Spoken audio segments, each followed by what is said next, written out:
Hello കൂട്ടുകാരെ, ഇന്നത്തെ പുതിയ വീഡിയോയിലേക്ക് നിങ്ങൾക്ക് സ്വാഗതം. ഇത് നമ്മൾ മുരിങ്ങപ്പൂ കൊണ്ടുള്ള തോരനാണ് ഉണ്ടാക്കുന്നത്.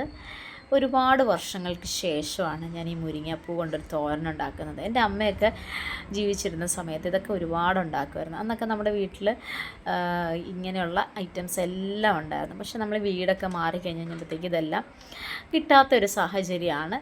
അങ്ങനെ ഞാനിങ്ങനെ കൊതി പിടിച്ചിരിക്കുന്ന സമയത്ത് എനിക്കൊരാൾ തന്നതാണ്. ഇത് നമ്മുടെ ഒരു സഹോദരൻ തന്നതാട്ടോ. ആദ്യം തന്നെ നമ്മൾ ഈ മുരിങ്ങയുടെ പൂവ് കഴുകി വൃത്തിയാക്കി എടുത്ത് മാറ്റി വെച്ചിട്ടുണ്ട്.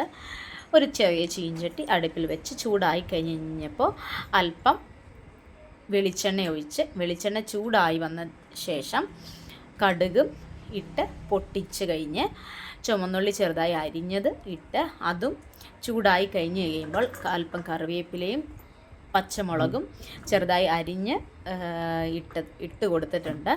അപ്പോൾ തന്നെ അതൊന്ന് ചൂടായി കഴിഞ്ഞ ശേഷം ഒരു അരമുറി തേങ്ങ ചിരകിയതും ഇട്ട് മഞ്ഞൾപ്പൊടിയും ഉപ്പും കൂടെ ഇട്ട് നന്നായിട്ട് മിക്സ് ചെയ്ത് കൊടുക്കുകയാണ് ചെയ്യണത്. കഴുകി വാരി വെച്ചിരിക്കുന്ന മുരിങ്ങയുടെ പൂവും ഇട്ട് ഒന്നും കൂടെ നന്നായിട്ടൊന്ന് ചൂട് കയറ്റി എടുക്കുകയാണ് ചെയ്യുന്നത്. ഒരുപാട് നേരം ഇരിക്കുകയൊന്നും വേണ്ട, കാരണം ഇത് പൂവാണല്ലോ, അധികം വേവിൻ്റെ ആവശ്യമൊന്നുമില്ല.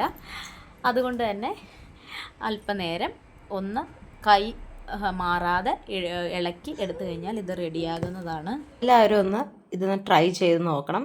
വീണ്ടും ഒരു നല്ല വീഡിയോ ആയിട്ട് കാണുന്നത് വരേക്കും bye bye. Thank you all. Bye bye.